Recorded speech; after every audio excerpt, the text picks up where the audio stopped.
I have seldom been more excited, I'm not sure ever, about a conversation than this one today. We are going right to the tip of the spear.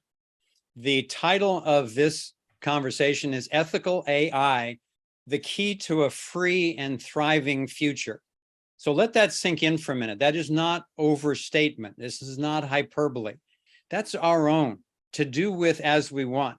And then ultimately all of this based on a true free market, all based on the non-aggression principle.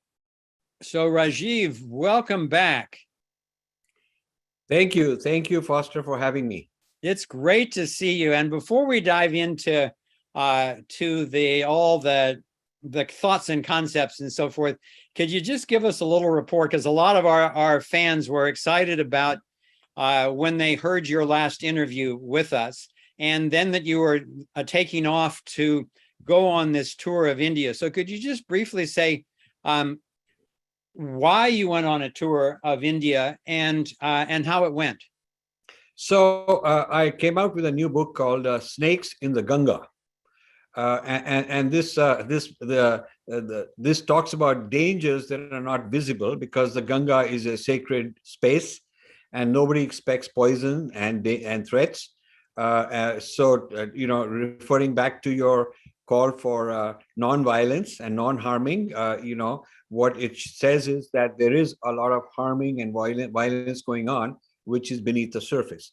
Now, in particular, what I wanted to do is to make people in India aware that certain global movements are going on which are affecting them already, which they might not know about. And it turns out 99% of them don't know about it.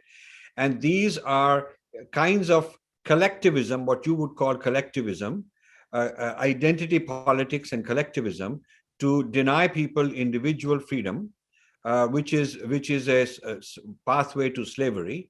And these, you mentioned the problems that this poses, but there's another level of problem on top of it, which is when the controllers, when the people who control the nexuses that control are living in another continent, and the people being controlled are not even aware of it, not even participant, then the level of control is even worse. So I'm talking about sort of a return of colonialism, where technology, the data haves and have-nots, what Kati talked about, when you look at it, the entities that control all this AI and the new data tend to be, American companies, the Chinese government, maybe some other Western governments. So the rest of the world, which is where 80% of the people live, not only are they subject to these controls and loss of sovereignty and agency that we heard about recent in this show, but they are not even aware of it. They are physically removed. They don't understand. They don't read this stuff. So I want to be a voice for that. And I thought that since the largest such group of people is in India, 1.4 billion, and my job is to kind of wake them up, which has been very successful during this trip. So I'm going to go back for another month in February. But now we are doing this tour in North America, starting with Canada next week, and then the Bay Area, Southern California, Boston, all these places.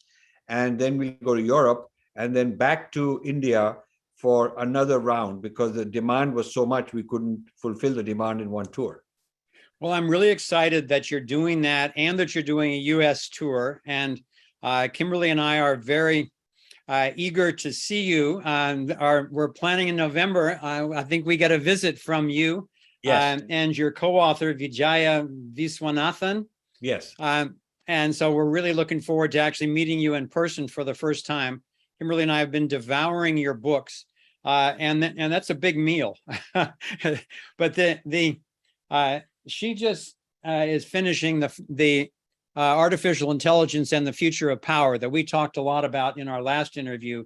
And this Snakes in the Ganga that you just mentioned, I have just finished reading that, and wow, I have not read a more powerful scholarly book, I think, in my lifetime.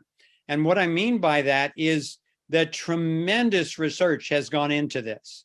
The history is there, the facts are there, the names are there, there's diagrams, there's examples, everything you could want laid out in a way that's super user friendly. This is not like some PhD exam or something like that.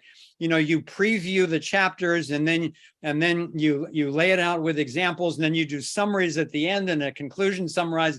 You really take us by the hand and walk us through some of the most important awareness and then activism on planet Earth right now. So I really want to dive into that. And one of the most profound things for me in reading the book was that I spend my entire life connecting dots, and I love it when someone helps me connect further dots. And as I've been watching the wokeism take over in the US and take over the media and take over Hollywood and take over our universities, now and then the high schools, and now it's getting down into the elementary schools. I thought it was just kind of some passing ignorance that was being used, yes, to gain power, but I didn't realize that the history going back to bringing cultural Marxism and postmodernism together into a tool of the global elite to use for this technocratic takeover. So can you just give us a little summary of that so that people can get a hint of the scope of what you're talking about, and then they can go further in your videos and your book? Yeah, see, the Marxism divided the world into oppressors and oppressed, yes. And all history consists of oppression. And so the goal is that the oppressed must get united, must get woken up, and they must overthrow the oppressors. All this sounds very nice. All of us would like to do that. But Marx was looking at the oppressed as an economic class, and not a religious category, not a race category, and not a category of sexual orientation. So now what has happened is all the people that can be made to feel that they are victims of something or somebody are being mobilized to get up against society, old structures, historical structures, religious structures, structures of nations. Family as a structure is being attacked, because the view being made is that civilization as we know it has been the construction of oppressors for their own benefit, and civilization as we know it must be dismantled. Well, you know, the people who are behind it have no experience reconstructing something better. They have no experience building anything. It's a destructive kind of a mentality. So it will lead to further problems.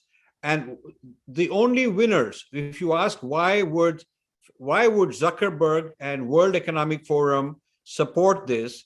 Well, what you have to find out, what you have to realize is that the vacuum of power, the vacuum of structure, the social disorder and chaos created is an opportunity for a digital dictatorship, a digital caste system, if you will, a hierarchy based on artificial intelligence, new technologies, implants, transhumanism. So, you know, we have are two twin movements. My two books are talking about two parts of this movement. The AI book, which you showed earlier, mentioned the sort of things that concern Matthew and Kati. And the second book that you're reading, Snakes in the Ganga, talks about the dismantling. So there is a program in place to dismantle structures, throw people into emotional chaos, psychological chaos. They don't have their reference points. They don't have their families. They don't have their communities to support them, because all those are abusive and they have to be disbanded. And in parallel, there is the new movement of technocrats is to replace all this with a new kind of society in which they are at the top. Now, everybody knows the problem with the social credit system that China has, where they are scoring people in the provinces to see who is good and who's not good according to Chinese policy, and then they're rewarded like a frequent flyer program kind of a thing on a national scale. So everybody has this kind of a thing going on. Well, in fact, Facebook and Twitter and all these guys, social media, are doing the same.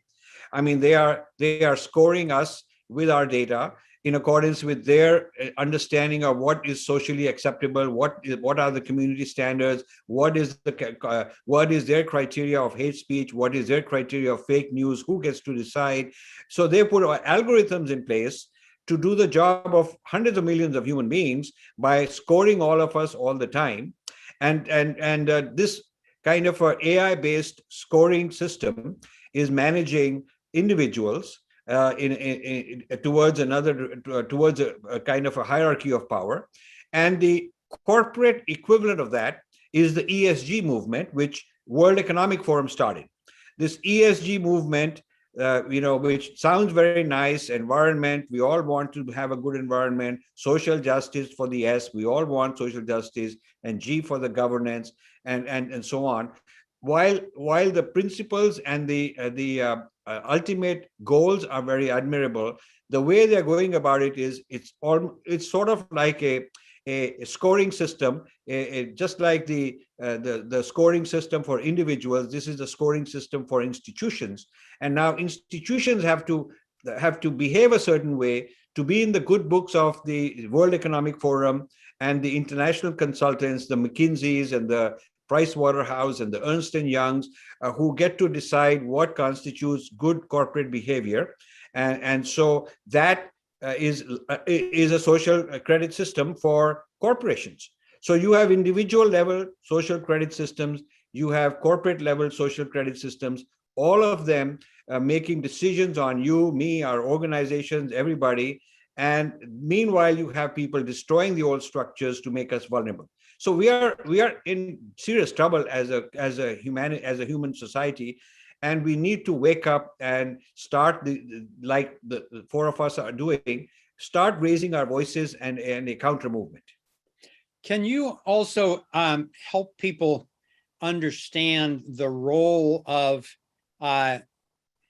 American educational institutions, particularly Harvard in this case? In the US, people put the Ivy League colleges up on this big pedestal, and they get smart people there because they're very restrictive in their acceptance policy. But it's really, many of these universities have become not only the academic establishment for the East Coast Washington consensus, but they've become the major nests of wokeism, and especially Harvard. I knew something about Harvard's role in this, but your book just rocked my world on that. Could you describe briefly the role of Harvard and particularly Indian billionaires in this movement to take over the world through wokeism?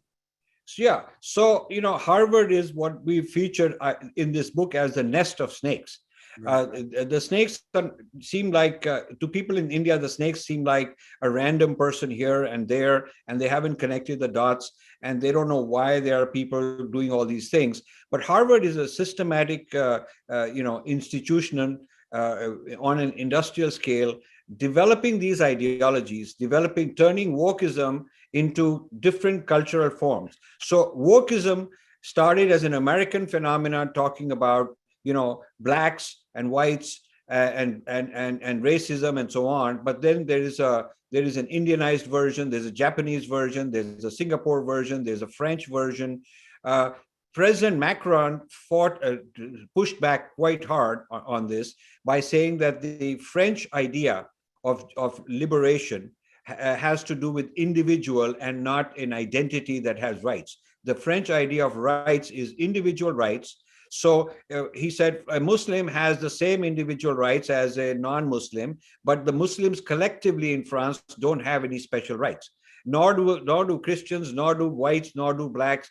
People do not have collective rights; they have individual rights, and that's the essence of the French Revolution. The whole idea of French, freedom and principles. So that was a very good pushback.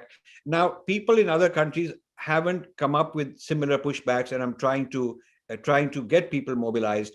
So the American wokeism and based social justice has become the largest American export. It used to be meritocracy, but now they're attacking meritocracy. They're saying that meritocracy is a conspiracy of the same oppressors. Meritocracy is basically a form of oppression, which is sort of camouflaged under this idea of merit, but there is not real merit. I mean, the people who win on merit, there is something. The structures have been set in place to help them. So Yeah. this means that they also want to topple meritocracy. So you'll end up with a mediocre society, because a society where America was built based on meritocracy, based on free enterprise, based on creativity. And if you go to dismantle all that, then the future, belongs to places like China, because they're not dismantling, they're not going into wokeism, they are rewarding meritocracy. So basic foundational values of the United States are being questioned and challenged, and these ideas exported everywhere. The Indian billionaires come in because, they made their billions. Now the second or third richest man in the world is an Indian called Gautam Adani. And in the top 10, there are top 10 in the world, there are 2 or 3 Indians. So, and this number is going up. So having made their money in India, become very famous and become almost like gods, now they want to have a seat at the table in the Western world, on the global stage. They want to be hobnobbing with the Bill Gates and with the, all these elitist people. And a quick way to do that is to dump some tens of millions of dollars at Harvard and have a big building and have a school named after them and have their kids going in there and be felicitated by the president of Harvard as some big, very noble philanthropist, and sort of like the new Rockefellers and Carnegies and so on. So this is a syndrome which is very dangerous, because they're taking not only money from poor countries, because these billionaires have made their money in poor countries, they're taking their name and their credibility, and using that, they're spreading things that are against the interests of that country. And so this book is actually a very, it's a tough book. And we are up against very powerful people.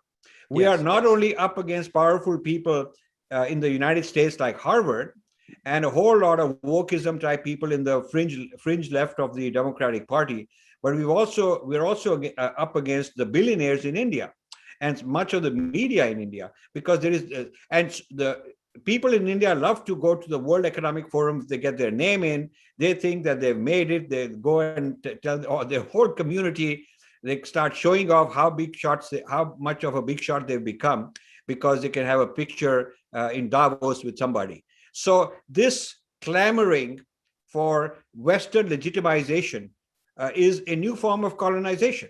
And it's a colonization being done by Indians themselves. I mean, it's a colonization where these dangerous ideas, it's not British people in India like in the old days, or Americans sitting there in the, physically managing this new colonization. They've educated and bred a tier of Indians to go and do it for them. So actually, it's far more dangerous and invisible in a sense. Yeah. Well, I want to close on this point because it's such an important one. You've coined the term the moronization of humanity, turning people into morons, and I see it happening all around. It's very chilling, because to go back to your reference to Marx, there's this whole Hegelian dialectic that now a lot of people know as problem, reaction, solution. It's thesis, antithesis, and then there's supposed to be a synthesis. So Marx said, okay, you've got this oppression in the world. So the antithesis is we need a violent revolution to take over control from the current oppressors.